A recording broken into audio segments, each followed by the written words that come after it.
تكملة لباقي نواعم العيد والمخبوزات العيد، كان لازم أعمل لكم المعمول، بس قبل ما أعمل المعمول أنا كان كل هَمّي أنزل لكم بوصفة بسيطة جدًا، جدًا ومقاديرها سهلة أوي، يعني اللي هو ما تعقدناش، المعروف إن المعمول مقاديره كتير وكلنا بنهرب منه، لأ النهارده الموضوع مختلف. هاقول لِك كمان العقدة اللي بتقابلنا كلّنا اللي هي بتاعة المكبس بتاع المعمول، كلّنا بيلزق مننا وما بنعرفش نتصرّف معاه. هاقول لِك على سر بسيط جدًا يخلّي المكبس زي ما أنتم شايفين كده يجري معاكِ ويطلّع معاكِ الرسمة perfect من البداية للنهاية، يعني من قبل ما يدخل الفرن لحد ما يخرج من الفرن يفضل محتفظ برسمته وتفضل الرسمة بارزة فيه وحلوة كده زي ما أنتم شايفين. بس قبل كل ده تابعي الفيديو للنهاية علشان في كام تريكاية كده لازم تكوني عارفاها قبل ما تبتدي تعملي المعمول، علشان يطلع معاكِ ناجح ودايب كده زي ما أنتم شايفين، اللي هو لو ضغطت عليه ضغطة بسيطة كده بيفرفت مني، يعني زي حبات الرمل دايب دوب كده. يلا بقى لو مش مشتركة في القناة نوريني واشتركي فيها، فعلي زر الجرس على كلمة الكل علشان يوصلك كل جديد، واعملوا لايك للفيديو ويلا نبتدي ونقول بسم الله. كتير جدًا سألوا هو المعمول ينفع يتعمل بسمنة؟ هو دايمًا المعمول معروف عنه إن هو بيتعمل بالزبدة، أنا النهارده هاعمل المعمول بالسمنة، بس كل ما كانت جودة السمنة كويسة كل ما أخدت طعم أفضل وأحلى للمعمول. السمنة اللي استخدمتها لسه خارجة من التلاجة، أنا استخدمت سمنة بلدي، أنتم عارفين اللي متابعيني عارف إن أنا باعمل السمنة البلدي من القشطة في البيت، اللي حابب يعرف الطريقة هاسيب لكم اللينك تحت في صندوق الوصف تقدروا ترجعوا ليه. كمية السمنة اللي استخدمتها في المعمول النهارده كانت عبارة عن 3 كوبايات ما يعادل 650 جرام، استخدمت كمان كوباية من السكر البودر ما يعادل 150 جرام، استخدمت كمان كوباية الزبادي الصغيرة اللي انتوا شايفينها دي، وهضيف كمان معلقة كبيرة من المحلب زي ما انتوا عايزين، لو حابين تضيفوا محلب ضيفوا، مش حابين ما بتحبوش النكهات في المعمول تقدروا تستغنوا عنها عادي جدا. هاضيف كمان نُص معلقة صغيرة من البيكنج باودر، ما تزوّدوش البيكنج باودر علشان الرسمة ما تروحش منّكم. هاضيف كمان عليهم كوباية من الحليب البودر. نيجي للدقيق، أنا هنا استخدمت كيلو من الدقيق. هاعاير الدقيق بالكوباية، يعني أنا ممكن ما احتاجش كيلو الدقيق كلّه وممكن أحتاجه كلّه، يعني على حسب نوعية الدقيق اللي هنستخدمه، بس الأفضل نبُص على الوزن بتاع العبوة. كمان نبُص على العبوة من برّه يكون مكتوب عليها استخراج 72، نوعيات كتير دقيق بتبوّظ الوصفة حقيقي، فناخد بالنا من النقطة دي.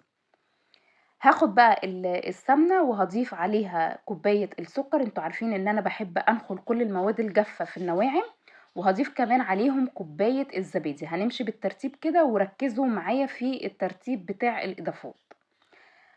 هاخفق بقى السمنة والسكر كلها والزبادي كويس جدًا، جدًا لمدة لا تقل عن 4 دقايق.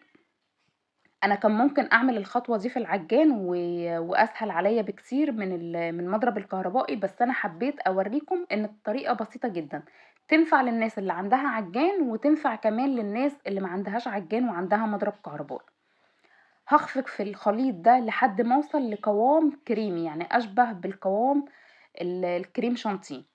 ومهم جدًا بقى إن من وقت للتاني كده أقلّب الخليط ده وآخد السكر اللي من الجناب علشان ما فيش حاجة تضيع من المقادير، يعني ما فيش حاجة تتهدّر من المقادير وترجع الوصفة تبوظ مننا. هاخفق في الخليط لحد ما أوصل للنتيجة اللي أنتم شفتوها دي. بعد كده هانخل اللبن البودر. هاعدّيه برضه على منخل كده وبعدين هاقلّب اللبن البودر في الخليط لحد ما اللبن يختفي تمامًا.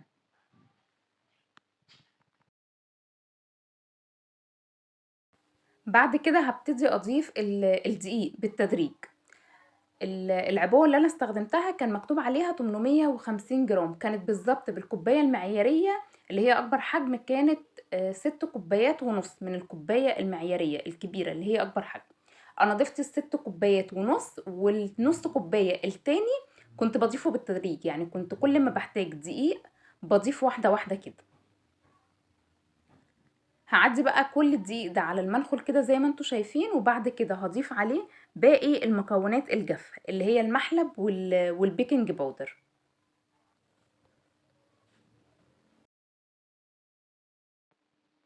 بعد كده أنا مش محتاجة بقى ولا العجان ولا محتاجة المضرب الكهربائي، أنا يا دوب هالِم العجينة بس كده بإيدي، يعني اللي هو هاشرّب بس كل الخليط ده في بعضه، يعني يتشرّب من بعضه والدقيق يختفي تمامًا.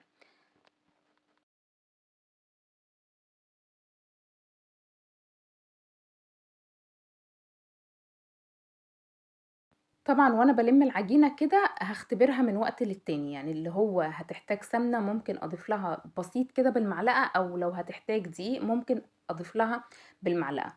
أنا كانت احتاجت منّي دقيق عن ال6 كوبايات ونُص اللي ضفتهم، يعني ضِفت بالضبط ال7 كوبايات. هاعمل لها اختبار كده اللي هو بقى إيه، ما تبقاش بتشقّق من أي جنب، يعني تبقى العجينة ليّنة كده وطرية أوي معايا. خطوة مهمة بقى جدًا إن أنا آخُد العجينة دي في التلاجة لمدة ساعتين.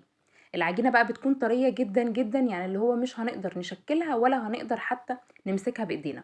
هندخّلها التلاجة بالضبط لمدة ساعتين.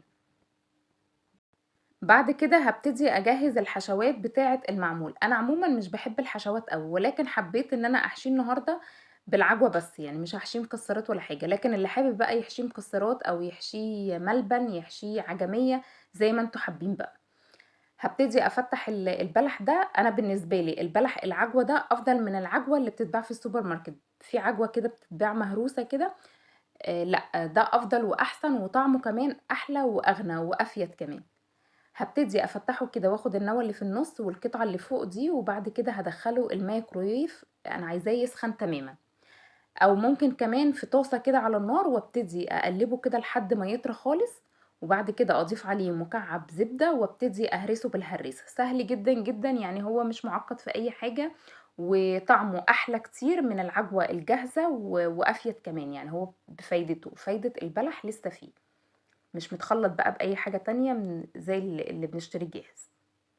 هاهرسه بالهراسة كده كويس جدًا، جدًا، وبعد كده هابتدي بقى آخد منه قطع صغيّرة، زي ما أنتم حابين الحشوة. لو بتحبوا الحشوات كتير ممكن تكبّروا الحشوة أكتر من كده، أو لو حابينها مش بتحبوها كتير يعني ممكن تعملوها كِوَر صغنطوطة كده زي ما أنا ما عملت.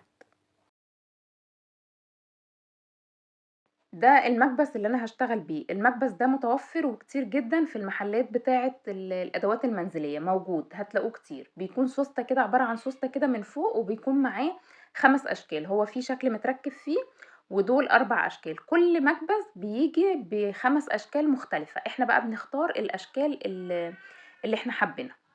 ده كده شكل العجينة بعد ما خرجت من التلاجة. أفضل حاجة إن إحنا نشتغل بالعجينة وهي ساقعة، يعني ناخد منها قطعة، يعني ناخد قطعة من العجينة كده نشتغل بيها، والقطعة التانية في التلاجة، وهكذا لحد ما نخلّص القطعة اللي معانا نرجع تاني ناخد قطعة تاني من اللي في التلاجة، وهكذا. هاخد بقى قطعة أنا على حسب المكبس اللي هاشتغل بيه.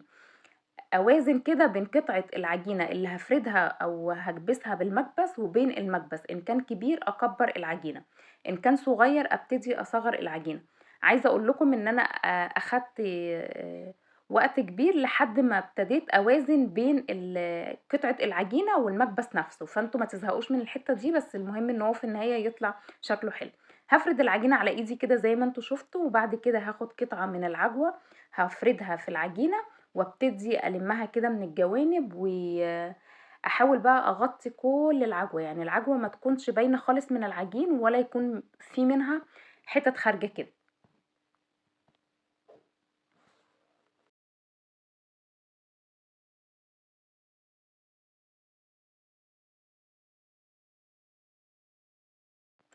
نيجي بقى للخطوة المُعقّدة في تشكيل المعمول.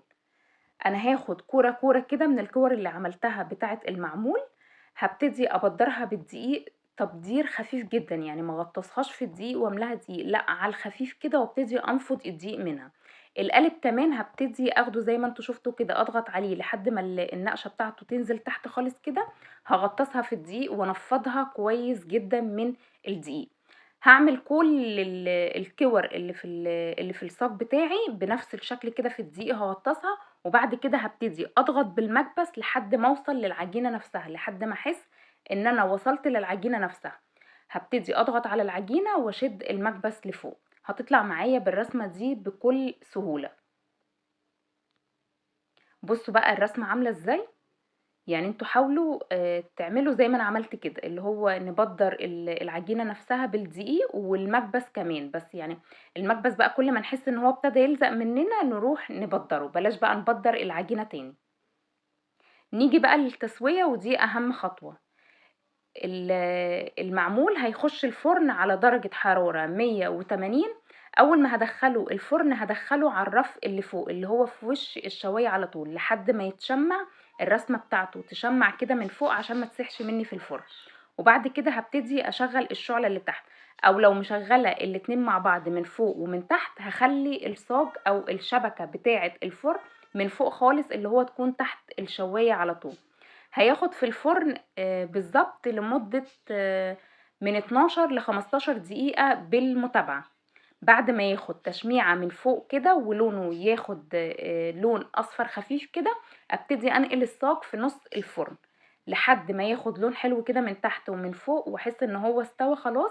اخرجه من الفرن، اخد بالي برضو من المعمول ما يقعدش كتير في الفرن عشان ما ينشفش ويقرمش مني، بلاش نحمصه قوي او نديله لون اغمق من كده، لا هيقرمش معانا. بصوا بقى بعد ما خرج من الفرن باللون الذهبي الحلو ده، يعني هو لونه كده كان حلو قوي. بصوا بقى دايب دوب، يعني مش مستحمل اضغط عليه زي حبات الرمل بالظبط. لو حابين بقى تدوا للمعمول رشة سكر كده دي حرية شخصية، انا بقى بالنسبة لي كان مش محتاج سكر لان العجينة اصلا فيها سكر مع العجوة كانت مسكرة سكرها كان حلو قوي. جربوا وصفة المعمول النهاردة وقولي لي رأيكم ايه في الكومنتات تحت، ولو ناويين تجربوها او لو جربتوها وروني تطبيقاتكم على البيج على الفيسبوك وهسيب لكم اللينك بتاعه تحت في صندوق الوصف. اتمنى وصفة النهاردة تكون عجبتكم، لو مش مشتركين في القناة نوروني واشتركوا فيها، فعلوا زر الجرس على كلمة الكل علشان يوصل لكم كل جديد، واعملوا لايك للفيديو واستنوني في فيديو جديد وحلقة جديدة واشوفكم على خير. باي باي.